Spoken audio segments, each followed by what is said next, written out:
မင်္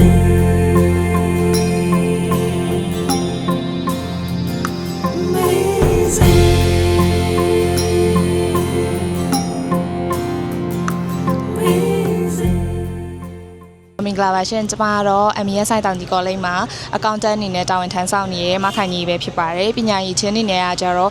တက္ကသိုလ် first year ရောက်ပြီပေါ့နော်ညီမအနေနဲ့ကကျတော့အခုအလုပ်လုပ်နေရတာလေလုပ်သက်ကလည်းနေသေးတယ်ဆိုတော့ပေါ့နော်ဒီ workshop ကနေပြီးတော့မှဒီလုပ်ငန်းခွင်မှာဘယ်လိုအသုံးချရမလဲဘယ်လိုမျိုးကိုယ့်အတွက်အကျိုးရှိမလဲဆိုတဲ့အရာတွေကိုရရှိမယ်လို့တော့မျှော်လင့်ထားပါတယ်ရှင်ကျွန်မတို့လူငယ်တွေအတွက်အရန်အကျိုးရှိရဲ့ပွဲမလို့အရန်ကျေးဇူးတင်မိပါတယ်ရှင် Amazing Technology ကျွန်တော်ကမိုးတီးရနည်းနည်းခုမိုးတီးပါတယ်ကျွန်တော်ကရွာကနေတက်လာတော့ပါတယ်နော်ဒီပွဲပြီးရင်တော့ကျွန်တော်ရွာမှာပြန်ပြီးတော့ကျွန်တော်ဒီမှာရလာတဲ့အကြံဉာဏ်တွေရလာတဲ့ဘုဒ္ဓတာတွေကျွန်တော်ရွာမှာ generation တွေပြန်ချဲမယ်ပြီးတော့ရလာတဲ့ဘုဒ္ဓတာတွေကျွန်တော် business တွေပြန်ပြီးသုံးချမယ်လို့အဲ့လိုကြုံရတာလည်းပြောဟုတ်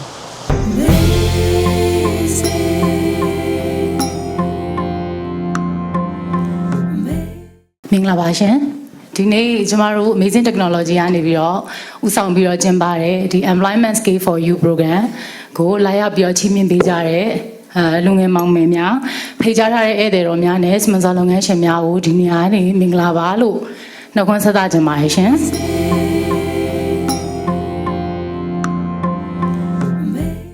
အဲ့တော့ emotion ဆိုတာဘာလဲချစ်တယ်လားကလေးတွေမုန်းတယ်လားစိတ်ကြတယ်လားမနာလို့ဖြစ်တယ်လားဆက်စုတယ်လားโอเคအဲ့ဆိုလူပဲဟုတ်တယ်လူမဟဲ့မကင်းဘူးလေ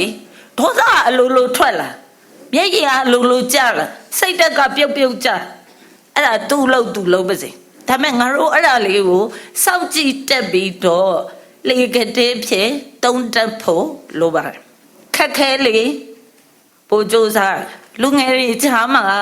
အရင်ခက်စားတဲ့စကားလေးရှိတယ်မင်းတို့သုံးဘူးလားမသိဘူးလက်ပြောက်တယ်ဆိုတဲ့စကားလေးသုံးဘူးလားโอเคပြောင်းရင်ဘာလုပ်ရမှာလဲဘ누구လဲနော်ပိတ်ရင်ဖောက်ခင်မီပြီးတော့စနေကြလုပ်ငန်းတိုင်းယုံကြည်အားထားရ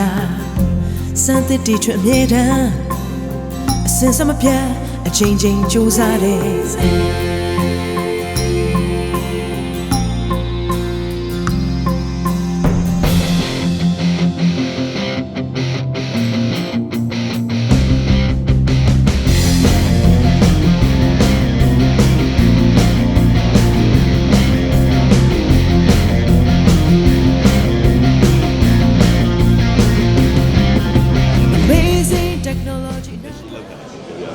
ကဲညီမနာမည်ကတော့နန်းငွေ Cherry ပါရှင် BSc Honor Physics နဲ့ကျောင်းပြီးထားပါတယ်ရှင်ညီမက3ရက်နေ့လောက်က online ပေါ်မှာတွေ့တာပေါ့ဟုတ်ကဲ့ကိုရီးယား mindset ပေါ့ mindset ကိုတော်တော်လေးကိုပြောင်းလဲတက်အောင်တော့ပေးတဲ့classroom မြင်နေပေါ့နော်အရင်ကကိုယ့်ရဲ့ mindset ကထားလိုက်ပါတော့30% ဆိုရင်ခုဆိုရင်40 50အလောက်ကတော့ mindset တွေပြောင်းလဲတာပေါ့နော်ဒီလိုလေးစီစဉ်ပေးရတော်တော်ကောင်းနေရှင်အထူးသဖြင့်လူငယ်တွေပေါ့ပြီးလုပ်ငန်းခွင်ဝင်ရောက်မဲ့လူငယ်တွေဆိုရင်တချို့ဆရာမပြောလို့မရှိရဲလုပ်ငန်းခွင်ဝင်ပြီးလို့ရှင်ဒါကြီးတို့သူတို့ရဲ့စိတ်ကဒီအလုပ်တစ်ခုမှာ ready မဖြစ်တာမျိုးတစ်ခုခုဆိုရင် complaint တက်တာတွေဆိုရင်လူငယ်တွေထွက်ချင်တယ်တခုခုဆိုတော့လည်းမလှုပ်ရှင်တော့ဘူးလူကြီးတွေပေါ့နော်ဒါမျိုးတွေ complaint တက်တဲ့ခါတွေမှာဘယ်လိုမျိုးဖြေရှင်းတတ်မယ်ဆိုတာမျိုးလေးတွေကိုတွေ့ရတယ်ပေါ့နော်ကျွန်တော်တောင်ကြီးနေပညာတက္ကသိုလ်မှာသင်ကြားနေတဲ့မောင်ရချမ်းဖြစ်ပါတယ်သင်ခန်းစာတော့အများကြီးရပါဗျကျွန်တော်တို့မသိတဲ့အဲဒီ problem solving တွေပါဆိုရင်လည်းဆရာမပြောပြသွားတဲ့အတွက်ကျွန်တော်တို့သင်ခန်းစာအများကြီးရပါတယ်တစ်ချက်ကြောက်ကြတော့စန်ဒီဝင်းနဲ့အဓိကတွေ့ချင်တယ်အမျိုး online မှာလည်းသူရဲ့ big fan ဆိုတော့တွေ့ချင်တယ်ဟိုပါပေါ့ positive thinking ပေါ့ဆရာမပြောသလိုအရာပြီးတော့အားနာတဲ့စိတ်တွေလည်းနည်းနည်းပါးပါးတော့ပျောက်သွားတာပေါ့နော်ကိုပြီးတော့ no ပြောဖို့ပေါ့နော် no ပြောဖို့တက်လည်းရပါတယ်ကိုမကြိုက်တာဆိုရှင်ငင်းပိုင်ခွင့်ရှိရဆိုရဟာလေးလည်း